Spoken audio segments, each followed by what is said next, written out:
Oui, bonjour, je représente Michel Barton, qui est directeur de Bordeaux Vert France, mais qui n'a pas pu venir aujourd'hui. Et qui est membre de la CADO. Tout à fait. Alors nous, en tant qu'association qui aide les chrétiens persécutés, nous intervenons dans 60 pays, et notamment au Moyen-Orient, en Irak et en Syrie. Et on sait que ces deux pays font partie des pays où les chrétiens sont les plus persécutés.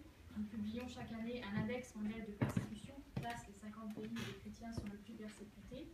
Et dans l'index mondial de persécution 2015, l'Irak est classé 3e et la Syrie 4e. L'Irak même fait partie des pays de zone de persécution absolue où vivre en tant que chrétien est quasiment impossible. Donc, en Irak comme en Syrie, le principal mécanisme de persécution est le même, il s'agit de l'extrémisme islamique. On constate également que dans ces deux pays, la survie même des chrétiens est en danger, on frôle l'extinction. On constate également les déplacements de populations chrétiennes à l'intérieur du pays comme à l'extérieur. Et en Irak, 16 familles quittent l'Irak chaque jour. Avant la chute du régime de Saddam Hussein, on comptait 1,5 million de chrétiens. Aujourd'hui, on en compte moins de 150 000 sur tout le territoire. En Syrie, on a fêté ce mois-ci le triste anniversaire des 4 ans de guerre.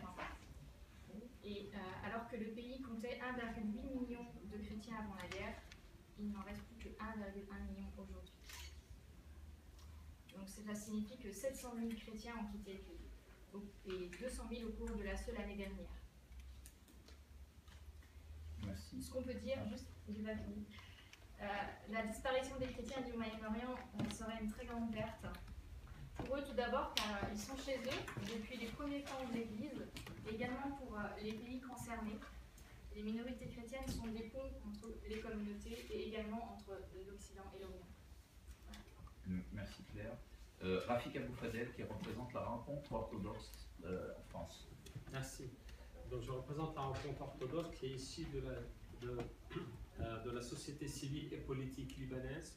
Nous avons des bureaux à Beyrouth, Damas, Amman et maintenant à Bethléem en Palestine. Ce que je voudrais dire, c'est qu'aujourd'hui, il y a deux pays qui sont le ventre mou vis-à-vis de la progression du terrorisme. Un qui est le Liban et deux qui est la Jordanie. Aujourd'hui, nous demandons toujours le super armement de l'armée libanaise, puisqu'aujourd'hui le ministre de la Défense fait partie de la rencontre orthodoxe à l'actuel gouvernement libanais. Et nous demandons à ce que tout soit livré en temps et en heure pour qu'on puisse contrer cette invasion barbare de ces personnes qui n'acceptent pas l'autre, ni même l'existence d'autrui. Ça me rappelle l'histoire des années 40, où si on n'est pas comme eux, ben on est leur ennemi et on vous coupe la tête.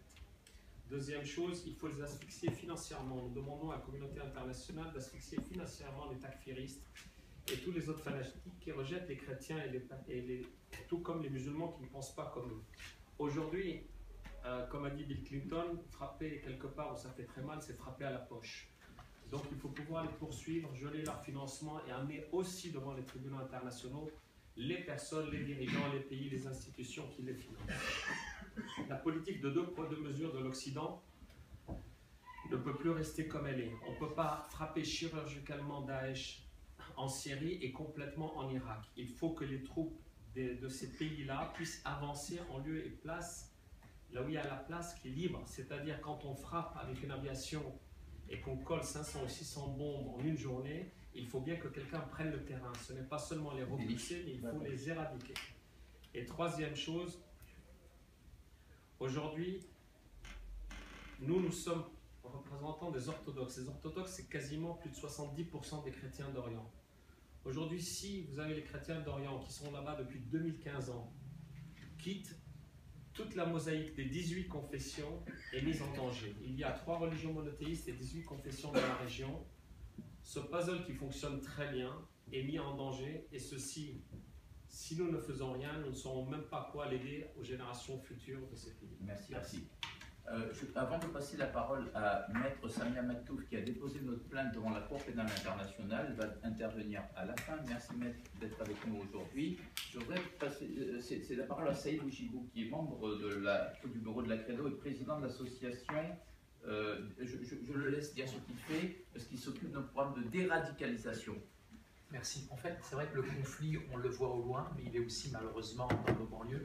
On a quand même plus de 780 quartiers qui sont déclarés sensibles et parmi, je dirais, il y a toute une jeunesse qui est aujourd'hui en déshérence, qui est violée mentalement et psychologiquement, bien sûr. Elle n'est pas violée que mentalement et psychologiquement, mais aussi ils sont abusés aussi par certains islamistes qui profitent un petit peu de leur fragilité, de leur faiblesse.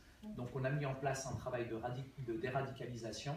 Aujourd'hui dans les quartiers, on travaille vraiment avec différentes associations, avec certains politiques aussi, qui aujourd'hui sont alertés, mais particulièrement avec les parents, parce que c'est surtout les parents qui posent parfois un problème et qui confortent, je dirais, la radicalisation de ces jeunes. Alors je ne déislamise pas, mais on déradicalise et ça fonctionne très bien. On a pas mal de fruits, on a pas mal de résultats, entre autres sur Lyon, à Roubaix et à Marseille. On a beaucoup de jeunes qui aujourd'hui s'en sortent et on est en tout cas très contents du résultat. Merci Saïd. Alors, Maître Samia Mettouf, pour parler de notre plainte, la plainte que nous avons déposée en septembre dernier, las de demander à la France et aux Occidentaux de déposer une plainte, las pourtant nous avons été auditionnés par tout le monde, nous avons vu tout le monde, tous les gouvernements, en France, en Europe, nous avons vu les parlements, et faute d'obtenir leur accord pour qu'ils déposent eux-mêmes, qu'ils saisissent le Conseil de sécurité des Nations Unies ou qu'ils saisissent en tant que membres de la Cour pénale internationale, la Cour pénale, nous avons décidé de déposer cette plainte. Maître Matos va donc nous dire où en est cette plainte et quelles sont les étapes qui ont été franchies. Merci Maître. Très bien, merci Monsieur le Président. Je voudrais d'un mot rappeler, sans rentrer dans les détails, de la plainte qui a été déposée à la demande de la Credo le 11 septembre 2014. Donc c'est une saisine de la CPI pour crimes de génocide et crimes contre l'humanité en application de l'article 6, 7 et 15 du statut de Rome.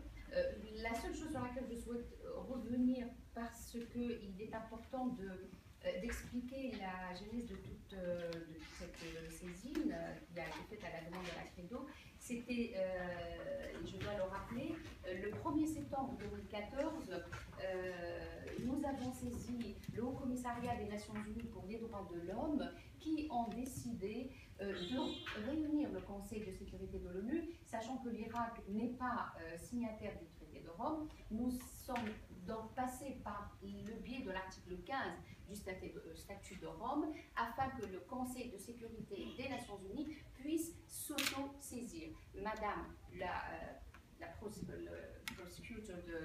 procureur de la CPI a le droit, compte tenu de certains éléments graves, de s'auto-saisir. C'est sur ce biais et sur ce fondement que nous avons pu déposer, et notre plainte a bien entendu été déclarée recevable dans les 2 ou 3 jours. Nous avons reçu une communication. Je voudrais sur la plainte juste relever les éléments que nous avons utilisés, outre les constatations des ONG, un travail extraordinaire, outre le travail d'autres organismes et personnes présentes sur place. Nous avons repris par un rapport de Madame Panizera, la haute commissaire des Nations Unies pour les droits de l'homme, et je ne rappellerai que 3 faits marquants, laissant terrifiants, à savoir les assassinats, les conversions religieuses forcées, les enlèvements, les réductions en esclavage, les abus sexuels et physiques, des actes de torture, des mises en état de siège civil, ainsi que des destructions des lieux de culte et de sépultures sacrées. Par ailleurs, sur les enfants, je voudrais juste relever quelque chose, parce que ça a été marquant et ce qui a animé entre autres la Credo pour qu'une plainte soit déposée en bonne et due forme, c'est l'utilisation des enfants. C'est ce qui, bien entendu, est le plus touchant. Cette situation tragique, catastrophique, puisque les jeunes garçons, à peine âgés de 15 ans, se sont vus enrôlés de force pour servir des combattants de l'État de Daesh. Et ça, nous l'avons rappelé. Donc, je ne citerai que ces propos de la plainte. Elle est disponible pour les personnes qui veulent la consulter.